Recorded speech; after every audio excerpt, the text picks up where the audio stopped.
수많은 사람들의 목숨을 앗아가는 전쟁. 전쟁이란 단어만큼 사람들에게 무거움을 짊어주는 단어는 몇 없습니다. 오늘 모두TV에서 구독자 여러분들에게 전해드릴 정보는 바로 이 전쟁이라는 단어와 큰 관련이 있는데요. 생명이 죽고 살기를 반복하는 전쟁터에서 고통받는 것은 사람뿐만이 아닙니다. 과거에서 현재에 이르기까지 인간과는 별개의 수많은 동물이 그들의 의지와는 전혀 상관없이 전쟁에 동원돼 목숨을 잃어갔죠. 기계화된 운송수단이 개발되기 전 동물은 군인들의 탈 것으로 주로 이용됐습니다. 군마로 이용된 말이 대표적인데요. 말뿐만이 아닌 코끼리 역시 이런 용도로 이용되었습니다. 과거 코끼리를 군마로 활용하기 위해 사용했던 방법은 매우 잔혹합니다. 독립심이 강해 난폭한 성격을 가지고 있는 코끼리를 사육하기 위해 자연의 코끼리 가족을 먼저 몰살한 후 어미를 잃은 어린 코끼리를 포획하고 인간에게 복종하도록 철저히 교육시켰습니다. 이처럼 전쟁과 관련되어 인간의 잔혹함을 엿볼 수 있는 친숙한 동물이 더 있는데요. 인간의 오랜 친구인 개는 전쟁 동원에서도 오랜 역사를 지닙니다. 현대까지도 군의 일원으로서 길러지고 있는 개는 정찰, 감시, 전령, 역할은 물론 과거 그 자체로 무기로 쓰이기도 했죠. 2차 대전 때 소련은 독일 탱크 폭파에 개를 이용했습니다. 소련군은 탱크 밑에 먹이를 두고 찾도록 개를 훈련시켰죠. 그런 다음 폭발물을 매단 굶긴 개를 전투장 한가운데 풀어놓고 훈련받은 개가 먹이를 찾아 탱크 밑으로 들어가면 등에 짊어진 폭발물을 폭파시켜버렸습니다. 마치 개를 자살폭탄 테러범처럼 이용하는 셈이죠. 근현대 전쟁에서 이처럼 동물들을 전쟁에 동원하는 것은 매우 흔한 일이었는데요. 이 이름 없는 병사들이 전쟁터에서 희생을 강요당한 대표적인 전쟁은 바로 1차 세계대전입니다. 1차 세계대전은 전쟁 무기의 발달로 인해 군인 1000만 명과 민간인 500에서 1000만 명이 숨진 인류 역사상 가장 최악의 전쟁인데요. 인간뿐만 아니라 말, 비둘기, 개, 심지어는 개코 원숭이까지 수많은 동물들도 전쟁 피해를 겪었다고 합니다. 프랑스 육군 참모 총장이자 프랑스 추모사업 의장인 세르게 바르셀리니는 최근 연설에서 전쟁에 희생된 동물들을 언급하며 그들은 준전투원이었다라고 말했습니다. 프랑스 역사학자 에릭 바라테이는 1000만 마리의 말과 노새, 개 10만 마리, 비둘기 20만 마리가 세계대전에 참전한 것으로 추측된다고 밝혔습니다. 말은 고대부터 전쟁에 이용되던 동물이었습니다. 1차 대전이 발발하자 영국 등 다른 나라와 마찬가지로 프랑스 당국은 말과 노새를 압류하는 통보를 내렸고 단 몇 주 만에 말 50만 마리를 전선에 배치했습니다. 전쟁에 참전한 말들은 기병이나 수송이 이용됐는데요. 이 동물들의 입에 맞는 방독면도 따로 있었다고 합니다. 프랑스와 영국은 부족한 말을 미국으로부터 수입해왔는데요. 미국 전투기념물위원회에 따르면 1917년 가을까지 50만 마리의 말과 노새가 배를 타고 유럽에 실려왔다고 합니다. 말 수입 산업이 발달할 정도의 수준이었다고 하니 전쟁에서 말의 중요성이 어느 정도였는지 감이 오시죠? 전쟁 동안 사람들의 목숨을 살려 영웅으로서 알려진 동물들 또한 존재합니다. 세어아미, 친애하는 친구라는 뜻의 이름을 가진 비둘기는 미군 병사 194명의 목숨을 구했습니다. 미군 부대 로스트 바탈리온은 1차 대전 당시 독일군의 배후에 고립되어 있었습니다. 당장이라도 양측 간의 공방이 시작될 수 있는 상황에서 찰스 히틀시 소령은 포로가 되었으니 공격하지 말라는 의미의 메시지를 세워 아미와 함께 미군 주둔지에 보냈다고 합니다. 다행히 폭격과 공격은 개시되지 않았고 로스트 바탈리안 부대의 생존자들은 무사히 미국 노선으로 들어갈 수 있었죠.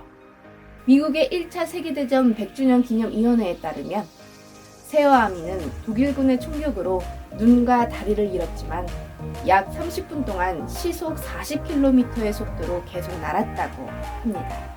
부상을 입고도 부대원 중 어느 누구도 해내지 못하는 일을 해낸 세어아미. 멋있는 이름을 수여받을 만한 영웅이에요. 예나 지금이나 인간의 가장 친한 친구로 불리는 동물이 있습니다. 바로 개인데요. 개들은 다친 군인들을 살리는 데 도움을 주었습니다. 1차 대전에서 기용되었던 개들은 대부분 훈련을 통해 아군과 적군을 식별하는 것, 부상자를 발견하는 법을 익혀 전장에서 부상병들을 발견하는 역할을 맡았죠. 또한 참호 내에서 마스코트가 된 개들은 군인들의 사기 진작에도 도움을 주었다고 합니다. 개가 이렇게 칭송을 받는데 우리의 고양이 또한 질 수 없겠죠? 부대에서 길러지던 소위 유럽산 짬타이거 선생님들은 참호 내 해충 사냥꾼으로서 질병 확산을 막는 역할을 했다고 합니다. 또한 제키라는 이름의 개코 원숭이는 예리한 청력과 시력으로 적의 움직임이나 공격 가능성을 경고하는 데 도움을 주었습니다. 최근 프랑스 1차 대전 동물들의 희생을 인정하기로 했습니다. 프랑스는요. 프랑스 파리는 1차 대전 당시 전쟁에 동원된 수많은 동물들을 기리는 기념비를 만들겠다고 밝혔는데요. 이는 세계대전 종전 100주년을 앞두고 동물보호협회인 파리 애니모 주폴리스가 로비 과정 끝에 얻어낸 결과입니다. 시민혁명의 나람답게 동물권 또한 생각하는 프랑스, 생명을 함부로 여기는 여러 사람들이 조금은 우러러 봐야 될 부분인 것 같네요. 우리들의 뇌리에 전쟁하면 생각나는 것은 바로 6.25 전쟁, 한국 전쟁일 테죠. 한국에도 참전 동물을 기리는 공간이 있다는 사실 알고 계셨나요? 경기도 연천군에는 레클리스 공원이 있습니다. 이 공원은 한국 전쟁에 징집되어 엄청난 포화 속에서 탄약을 실어 나른 군과 레클리스를 기념하는 공간입니다. 이곳에서는 매년 호국영웅 레클리스 기념식도 열리는데요. 대체 이 레클리스가 어떤 말이고 어떤 역할을 수행했기에 이리도 칭송하는 것일까요? 원래 레클리스는 전쟁 전 서울 신설동 서울경마장에서 아침에라는 이름의 경주마로 지내온 앞말이었습니다. 당시 이들은 신설동 경마장에서 소년 마주인 김형문이 키우던 경주마였습니다. 김형문은 아침에를 무척 아꼈지만 전쟁 중 지뢰를 밟아 다리를 잃은 누나 김정숙의 의족을 구하기 위해서 결국 아침해를 팔게 되었죠. 아침해를 구입한 주인공은 마침 수송용 군마를 구하던 미해병 1사단 미해병대의 중위인 에릭 페터스는 250달러의 아침해를 구입하게 되고 1952년 10월 26일자로 미해병대에 입대하게 되죠. 그 뒤 아침에는 전투 중 탄약을 운반하는 탄약 수송병을 맡게 됩니다. 400kg의 이 작은 앞말은 총알과 포탄이 날아오는 전장에서 무거운 탄약 더미를 부지런히 나르며 임무를 수행했습니다. 차량이 달릴 수 없는 한반도 전방의 험준한 산지에서도 문제없이 달리며 포탄을 옮길 수 있었고 적의 사격이 시작되면 엎드려서 사격이 끝날 때까지 기다렸고 다른 말과는 달리 한두 번 같이 동행하면 그 뒤에서는 알아서 길을 찾아가기까지 했죠. 심지어는 임무 중 부상을 입은 경우에도 끝까지 임무를 완수했습니다.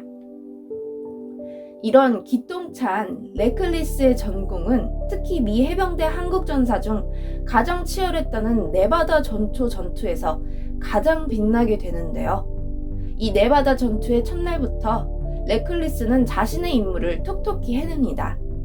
레클리스는 혼자 탄약 보급소에서 산 정상까지 무려 51회 왕복하면서 포탄을 날랐는데 이는 그날 사용한 무반동총 포탄의 95%인 386발, 4,000kg을 넘기는 탄약을 혼자서 운반한 것이었죠. 추후 이를 전투에서 지켜보았던 미 해병대의 해럴드 위틀리 병장은 2013년 레틀리스 동상 제막식에서 새벽 여명의 연기와 화염 속으로 말의 실루엣을 보고 내 눈을 믿지 못했다. 레클리스였다며 칭송을 아끼지 않았죠. 이후 아침에는 전장에서 무모할 만큼 대범하게 행동해서 해병들에게 겁없는 여자라는 뜻의 레클리스라고 불리우게 됩니다. 미 해병대는 레클리스와 전투를 함께하며 사기 진작 효과와 함께 끈끈한 전우애를 느끼게 되어 말이 다칠 것을 우려해 자신들의 방탄조끼를 벗어서 입혀주었다는 이야기도 있습니다. 인간이 일으킨 전쟁에서 인간보다도 높은 공적을 세운 네클리스와도 같은 동물들. 믿을 수 없는 이야기들에 감탄을 자아내기도 하지만 마음 한켠이 쓰려오는 건 죄 없는 동물들이 인간에 의해 희생을 강요받기 때문인 것이겠죠. 인간에게도 동물에게도 끔찍한 피해만 남기는 것. 모두TV는 모두에게 상처만 주는 불필요한 전쟁이 비극의 역사가 반복되지 않았으면 좋겠습니다. 이상 모두TV였습니다.